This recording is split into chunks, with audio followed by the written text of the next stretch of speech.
The Storyteller by Saki. It was a hot afternoon, and the railway carriage was correspondingly sultry, and the next stop was at Templecombe, nearly an hour ahead. The occupants of the carriage were a small girl, and a smaller girl, and a small boy.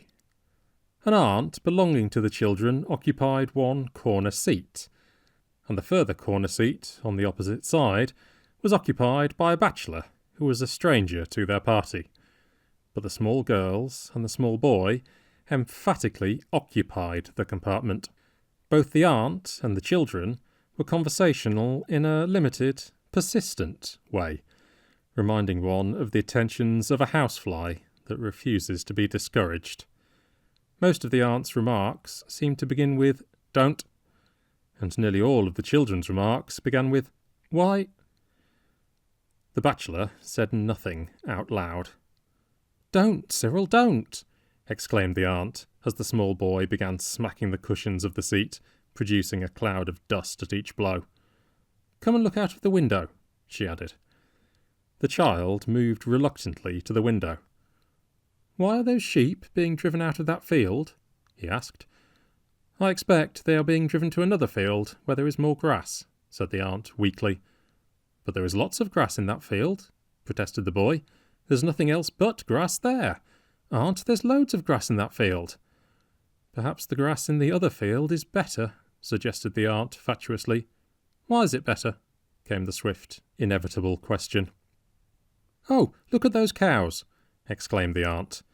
Nearly every field along the line had contained cows or bullocks, but she spoke as though she were drawing attention to a rarity. "Why is the grass in the other field better?" persisted Cyril. The frown on the bachelor's face was deepening to a scowl. He was a hard, unsympathetic man, the aunt decided in her mind. She was utterly unable to come to any satisfactory decision about the grass in the other field. The smaller girl created a diversion by beginning to recite "On the Road to Mandalay." She only knew the first line, but she put her limited knowledge to the fullest possible use. She repeated the line over and over again in a dreamy but resolute and very audible voice. It seemed to the bachelor as though someone had had a bet with her that she could not repeat the line aloud 2,000 times without stopping. Whoever it was who had made the wager was likely to lose his bet. "Come over here and listen to a story," said the aunt, when the bachelor had looked twice at her and once at the communication cord. The children moved listlessly towards the aunt's end of the carriage. Evidently her reputation as a storyteller did not rank high in their estimation. In a low, confidential voice, interrupted at frequent intervals by loud, petulant questionings from her listeners, she began an unenterprising and deplorably uninteresting story about a little girl who was good and made friends with everyone on account of her goodness, and was finally saved from a mad bull by a number of rescuers who admired her moral character. "Wouldn't they have saved her if she hadn't been good?" demanded the bigger of the small girls. It was exactly the question that the bachelor had wanted to ask. "Well, yes," admitted the aunt lamely, "but I don't think they would have run quite so fast to her help if they had not liked her so much." "It's the stupidest story I've ever heard," said the bigger of the small girls, with immense conviction. "I didn't listen after the first bit, it was so stupid," said Cyril. The smaller girl made no actual comment on the story, but she had long ago recommenced a murmured repetition of her favourite line. "You don't seem to be a success as a storyteller," said the bachelor suddenly from his corner. The aunt bristled in instant defence at this unexpected attack. "It's a very difficult thing to tell stories that children can both understand and appreciate," she said stiffly. "I don't agree with you," said the bachelor. "Perhaps you would like to tell them a story," was the aunt's retort. "Tell us a story," demanded the bigger of the small girls. "Once upon a time," began the bachelor, "there was a little girl called Bertha, who was extraordinarily good." The children's momentarily aroused interest began at once to flicker. All stories seemed dreadfully alike, no matter who told them. She did all that she was told. She was always truthful. She kept her clothes clean, ate milk puddings as though they were jam tarts, learned her lessons perfectly, and was polite in her manners. Was she pretty? Asked the bigger of the small girls. Not as pretty as any of you, said the bachelor, but she was horribly good. There was a wave of reaction in favour of the story. The word horrible, in connection with goodness, was a novelty that commended itself. It seemed to introduce a ring of truth that was absent from the aunt's tales of infant life. She was so good, continued the bachelor, that she won several medals for goodness, which she always wore pinned onto her dress. There was a medal for obedience, another medal for punctuality, and a third for good behaviour. They were large metal medals, and they clicked against one another as she walked. No other child in the town where she lived had as many as 3 medals, so everybody knew that she must be an extra good child. Horribly good, quoted Cyril. Everybody talked about her goodness, and the prince of the country got to hear about it, and he said that as she was so very good, she might be allowed, once a week, to walk in his park, which was just outside the town. It was a beautiful park, and no children were ever allowed in it, so it was a great honour for Bertha to be allowed to go there. Were there any sheep in the park? Demanded Cyril. No, said the bachelor. There were no sheep. Why weren't there any sheep? Came the inevitable question arising out of that answer. The aunt permitted herself a smile, which might almost have been described as a grin. There were no sheep in the park, said the bachelor, because the prince's mother had once had a dream that her son would either be killed by a sheep or else by a clock falling on him. For that reason, the prince never kept a sheep in his park or a clock in his palace. The aunt suppressed a gasp of admiration. Was the prince killed by a sheep or by a clock? Asked Cyril. He is still alive, so we can't tell whether the dream will come true, said the bachelor unconcernedly. Anyway, there were no sheep in the park, but there were lots of little pigs running all over the place. What colour were they?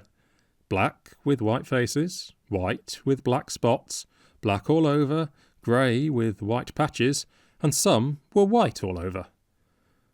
The storyteller paused to let a full idea of the park's treasures sink into the children's imaginations. Then he resumed. Bertha was rather sorry to find that there were no flowers in the park. She had promised her aunts, with tears in her eyes, that she would not pick any of the kind prince's flowers, and she had meant to keep her promise, so of course it made her feel silly to find that there were no flowers to pick. Why weren't there any flowers? Because the pigs had eaten them all, said the bachelor promptly. The gardeners had told the prince that you couldn't have pigs and flowers, so he decided to have pigs and no flowers. There was a murmur of approval at the excellence of the prince's decision. So many people would have decided the other way. There were lots of other delightful things in the park. There were ponds with gold and blue and green fish in them, and trees with beautiful parrots that said clever things at a moment's notice, and hummingbirds that hummed all the popular tunes of the day. Bertha walked up and down and enjoyed herself immensely, and thought to herself, if I were not so extraordinarily good, I should not have been allowed to come into this beautiful park and enjoy all that there is to be seen in it. And her 3 medals clinked against one another as she walked, and helped to remind her how very good she really was. Just then, an enormous wolf came prowling into the park to see if it could catch a fat little pig for its supper. What colour was it? Asked the children, amid an immediate quickening of interest. Mud colour all over, with a black tongue and pale grey eyes that gleamed with unspeakable ferocity. The first thing that it saw in the park was Bertha. Her pinafore was so spotlessly white and clean that it could be seen from a great distance. Bertha saw the wolf, and saw that it was stealing towards her, and she began to wish that she had never been allowed to come into the park. She ran as hard as she could, and the wolf came after her with huge leaps and bounds. She managed to reach a shrubbery of myrtle bushes, and she hid herself in one of the thickest of the bushes. The wolf came sniffing among the branches, its black tongue lolling out of its mouth, and its pale grey eyes glaring with rage. Bertha was terribly frightened, and thought to herself, "If I had not been so extraordinarily good, I should have been safe in the town at this moment." However, the scent of the myrtle was so strong that the wolf could not sniff out where Bertha was hiding, and the bushes were so thick that he might have hunted about in them for a long time without catching sight of her. So he thought he might as well go off and catch a little pig instead. Bertha was trembling very much at having the wolf prowling and sniffing so near her, and as she trembled, the medal for obedience clinked against the medals for good conduct and punctuality. The wolf was just moving away when he heard the sound of the medals clinking, and stopped to listen. They clinked again in a bush quite near him. He dashed into the bush, his pale grey eyes gleaming with ferocity and triumph, and dragged Bertha out and devoured her to the last morsel. All that was left of her were her shoes, bits of clothing, and the 3 medals for goodness. Were any of the little pigs killed? No, they all escaped.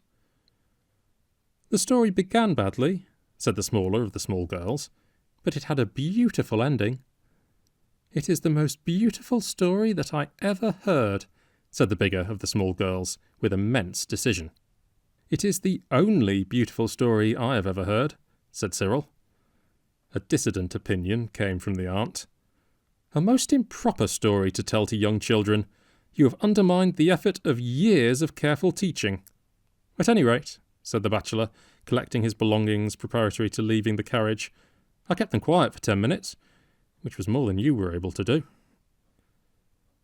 Unhappy woman, he observed to himself as he walked down the platform of Templecombe Station. For the next 6 months or so, those children will assail her in public with demands for an improper story.